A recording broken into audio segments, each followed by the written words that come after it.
Salutations, I'm Shauki here and I'll be introducing the topic. In spite of the heavy punishment that is provided for in the Penal Code, in various parts of the nation, rape remains to be a serious problem. Within the realm of Malaysian law, what constitutes as rape is provided for under Section 375 of the Penal Code. It is paramount that a distinguishment is made whereby in Malaysia, following the wording of the Penal Code, only men can rape. Rape occurs when penetration occurs and is sufficient to constitute the sexual intercourse necessary to the offense of rape, and that the offender is male while the victim of the offense is a female. The case of Corbet v. Corbet came up with a test to differentiate a man and a woman, and the findings are very much still applied when discussing Section 375. With that in mind, this clearly allows for an exploit within the law. What happens when the perpetrator of the act is a female instead? Are the rights of consensual safeguarded by the act? Continuing as it stands, marital rape is non-existent. Within the context of Malaysian law, unless it can be proven within court that hurt and or fear existed as provided for in Section 375A of the Penal Code. In the context of English law, however, in a 1993 case, Regina and R., the English court held that there was no longer a rule of law that a wife was deemed to have consented irrevocably to sexual intercourse with the husband. Therefore, a husband could be convicted of rape or attempted rape of his wife, where she had withdrawn consent to sexual intercourse. The lacunas that existed within the common law before the existence of the Sexual Offences Act 2003 is very much still prominent in the context of Malaysian law. The distinguishing lines if placed too high will enable the decriminalization of certain acts, and when placed too low would intrude on private matters of the people.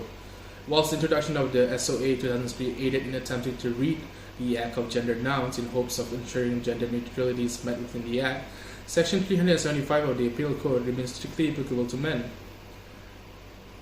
Through the dissection of both common law and Malaysian law will address on the set issues that have continuously been the subject of plethoras of debates and conclude on whether or not anti-rape laws are needed to be implemented further in Malaysia. Thank you.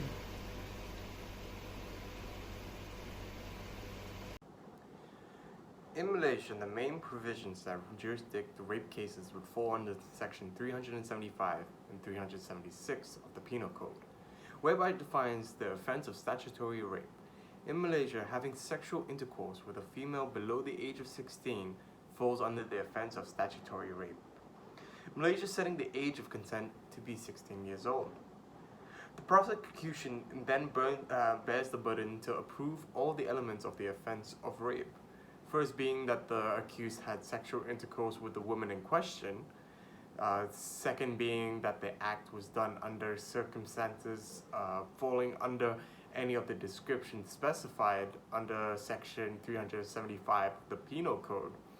Third is that such woman was not the wife of the accused, or she was his wife, distinguishing whether she was below the age of consent at the material time. And lastly, if there was any physical penetration. In Malaysia, however slight of penetration, even if the tip of the penis between the labia, it is sufficient enough to constitute for the offense of rape by law. If penetration cannot be established in the court of law, the defendant would then subsequently be convicted of attempt rape. And if the mens rea cannot be established, the defendant would be charged with indecent assault. It does not matter in the court of law to prove the completion of sexual intercourse by ejaculation or by orgasm. When a man has sexual intercourse with a girl under 16 with or without consent, the offense is rape under Section 375, subsection G. The punishment for the offense is under Section 375G, then found in Section 376, Clause 1. This section provided the punishment for the imprisonment before its current provision of not less than 5 years and not more than 20 years, as well as liable to whipping. Later on, the minimum number of years has been removed in 2006, therefore only stating the maximum term of the imprisonment. A probable rationale behind this is the amendment that can be found in R.M. Ball, wherein the sentence is not fixed by law for a specific offense. However, it fixes a maximum sentence and it leaves the decision up to the court, which is within the maximum appropriate sentence for each criminal. It can be seen in the case of public prosecutor Empelis bin Sami. At the time of the commission of the offences, the appellant was 25 years old of age, whilst the complainant was 15 years and 4 months. The appellant then was then courting her. The appellant first brought her to the waterfront jetty at the Bew Front, and there at the jetty about 8 p.m. whilst on the beach he attempted to rape her, the first charge. The appellant then took their complaint to a nearby Beaufort railway station, and in the stationary coach he raped her. This happened around 9 p.m. The same night, then he went to the station, another stationary coach, where at around 11 p.m. the appellant raped the complainant for the second time. It is then up to the courts to decide whether to be lenient or to be severe. That is the court's duty and right. And the removal of the minimum sentence was also debated in Parliament. The mandatory minimum sentence of 5 years is not necessarily compulsory in every case. This is what the Amendment Committee opined, that regardless of the fact that the offense of rape is serious and widespread, the wordings shall also be liable to was also substituted with shall also be punished with. In a more recent amendment to this section, through the amendment, it is now mandatory for judges to sentence offenders with whipping, which leads to this present day position of Section 376, Clause 1, which includes both imprisonment for a term which may extend to 20 years, as well as whipping. Now I will contrast English law rape with Malaysian law rape. Under English law, rape is defined in Section 1 Sexual Offences Act 2003 SOA. The atrocious involves the penetration of the vagina, anus, or mouth of the victim with his penis, and the victim did not consent to such penetration. The mens rea is there was direct intention to penetrate the vagina, anus, or mouth of the victim with his penis, and the defendant does not reasonably believe that the victim consented to such penetration. Section 79 SOA means that only a man can commit rape because the offense requires penetration with a penis, though this includes a surgically created penis. This bears similarity with Malaysian law, stemming from the fact that only a man can commit rape. It is submitted that it is an unjust standard that entrenches gendered stereotypes about male and female sexuality. Under English law, Section 74 SOA defines consent as the freedom and capacity of the person to make a choice he agrees to. In case of Swedish prosecution authority, no consent was given, where the defendant knowingly had unprotected sexual intercourse with the victim in circumstances where she made it clear that she would not even consent without it. Similarly, in case of McNally, a person who had not sex with another, believing him to be male, did not consent to the act if it transpired that she was in fact female. This bears similarity to Malaysian law under the position whereby rape was given with consent, but consent was obtained under misconception of fact, and the man knows or has reason to believe consent was given as a result of such a misconception in relation to the giving of that consent by the victim. As Victor Todros argues, the importance of capacity, freedom, and willingness of a person to engage in sexual intercourse cannot be unfettered, lest it amount to an intrusion of one's liberty and self-determination.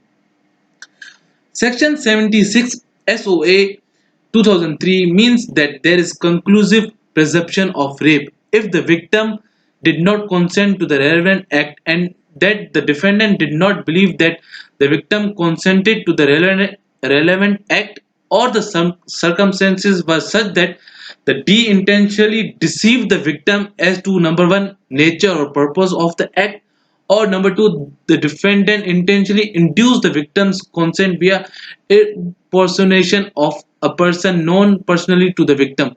Once either of this is shown, there is an irrebuttable perception that AR and MR of rape is established. In relation to point 1, if the victim is mistaken as to the nature of the act, there is no true consent. In case of Williams, 1923, a singing teacher persuaded his pupil to let him perform an act to improve her breathing technique, to improve her singing ability, and but in fact engaged in sexual intercourse.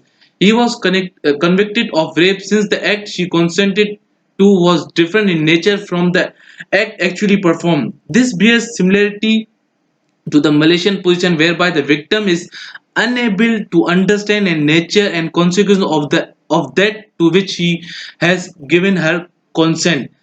On relation to the point 2, intentional deception in relation to cases of impersonation must concern situations where the impersonation of the person is one which the complainant personally knows. In case of El Beque, where defendant climbed into victim's bedroom at night, she thought he was her boyfriend and so consented to sexual intercourse. Nevertheless, he was still guilty of rape because under the impersonation involved, a person personally known to the complainant could not fall under the general meaning of consent. This differs a little, albeit bears similarity in relation to the Malaysian law position, stating that rape is established where without consent the man knows he is not her husband, but the girl believes he is her husband. The similarity is only with regards to impersonation, though English law has taken a broader approach, not only pigeonholing cases to marriage, for example, husband and wife, as in Malaysian law. It is argued that the English law position is more favorable in this regard since it encompasses a wider range of situations which could possibly amount to rape. Beyond conclusive presumption of rape, Section 75 SOA also lays down evidential presumption where if it can be proved by the prosecution that one of the sets of facts listed in section 75 sub 2 existed and the D was aware of such existence, there is presumption that AR and MR of rape is established. This deals with cases where threat of violence is hurled at the victim or someone related to the victim. Cases where the victim is incapable of consenting due to being unconscious or where a person had administered the victim's substances taken to overpower the victim's ability to consent. This also bears similarity to the situation in Malaysian law where rape is established with consent. When her consent was obtained by putting her in fear of death or hurt to herself or another. To determine whether there is a need for anti-rape laws in Malaysia, we have to first assess the current provisions regarding rape set out in the Penal Code and the problems presented by the current law governing rape in our country. Firstly, the very definition of rape under Section 375 of the Penal Code already displays several issues, in that it is archaic and is thus inappropriate in the modern society. The actus reus of rape is sexual intercourse, which is explained in R against Jones as any penetration of the labia, no matter how little. Thus, it can be seen that the current law of rape in Malaysia is largely derived from English common law. However, the law in England has developed for rape to include the penetration of not only the vagina but the anus, and oral rape constitutes a separate offense of indecent assault. In comparison, Malaysian law only includes penetration of the penis into a vagina as rape. This is in contrast to various Commonwealth countries such as Australia and New Zealand, where the scope of sexual intercourse has generally been expanded to include vaginal, anal, and oral penetration, while also defining penetration as including penetration via other body parts or objects, and is not merely confined to penile penetration. It is recognized that the Penal Code does provide for certain offences to this effect under Section 377C, which provides for the offence of carnal intercourse against the course of nature without consent, as well as Section 377CA, which provides for the offence of sexual connection by object. However, it is submitted that amendments should be implemented to expand the scope of rape itself to include such offences. This is because the modern conception of rape has evolved to not merely include penile penetration of the vagina, but a non-consensual violation of a person's body. For the penal code to fail to reflect this notion would be a blatant disregard of evolving societal standards. Furthermore, such an amendment will also aid in providing uniformity to the law. Besides that, debatably the most prevalent issue regarding rape in Malaysia is that of marital rape. Section 375 provides for an exception to rape, whereby it is not rape for a man to have sexual intercourse with his wife in a valid marriage, and this exception thus impliedly condones marital rape. Despite UN recommendations for Malaysia to criminalize marital rape, Malaysia's response was that their legal system did not recognize such a concept, and that sufficient protection was provided in a domestic context under the Domestic Violence Act of 1994 and Section 375A of the Penal Code. Nonetheless, it is apparent that such measures are grossly inadequate. First of all, the Domestic Violence Act, in of itself, does not create any new offense and thus does not provide any special protection whatsoever to women in a domestic context. Therefore, the only protection one may rely on is provided in the Penal Code. Although ostensibly, Section 375A seems to provide an offense for marital rape, a closer scrutiny would prove otherwise. The section states that it is an offense to cause hurt or fear of death or hurt in order to have sexual intercourse with his wife. Thus, it can be seen that the actus reus for this offense is not the sexual intercourse itself, but the action of causing hurt. This presents several rather interesting conundrums. This means that where the husband causes hurt with the intention of having sex with his wife, but after causing such hurt, decides to refrain from forcing himself onto his wife, he would have nonetheless committed an offense under this section, even if sexual intercourse had not taken place. Furthermore, this section omits to protect the wife from various other forms of pressure which are commonplace in a husband-wife relationship, which is typically dominated by the male counterpart. For instance, where a husband is the breadwinner of the household, a husband may intimidate his wife with his financial authority, using such authority to coerce sex from his wife. This situation in Malaysia is unjust and should be remedied as it discriminates in favor of married men over unmarried men, giving them a legal license to violate a woman without her consent. It also results in inequality between married and unmarried women, depriving a married woman of her right to consent. Therefore, it is clear that there is discrimination and unequal treatment in favor of married men and unmarried women, which contradicts the concept of equality before the law, enshrined in Article 8 of the Federal Constitution, whilst also contravening the principles set out in the Convention on the Elimination of All Forms of Discrimination Against Women, which Malaysia has ratified. With that all said and done, the argument on how viable the aforementioned sections are in safeguarding the rights of an individual remains a hotly debated topic. An advocate of Section 375 and all the respective sections covering the aspect of rape would argue on how adequate it is in safeguarding the rights of the populace. Malaysia has one of the heaviest penalties for rape, which includes whipping and up to 20 years of imprisonment. The Malaysian Penal Code also has provisions for aggravated rape and incestuous rape, which carries a penalty of up to 30 years of imprisonment. Also, on the other hand, there are those of the view that, and have even started championing the death penalty for rape and calling for heavier punishments for the said offense. We are of the view that mere imposing of heavier punishments and our sentencings will ultimately not stop an individual from indulging in rape. Law cannot prevent a crime from happening, but rather bring such offenses into light and provide for the appropriate punishment to ensure justice is upheld. As such, rather than an increment of the sentences, what should be the focus, if an amendment is made, is instead to ensure that the domain of Section 375 reaches far and wide, applicable to any and all individuals, regardless of the gender.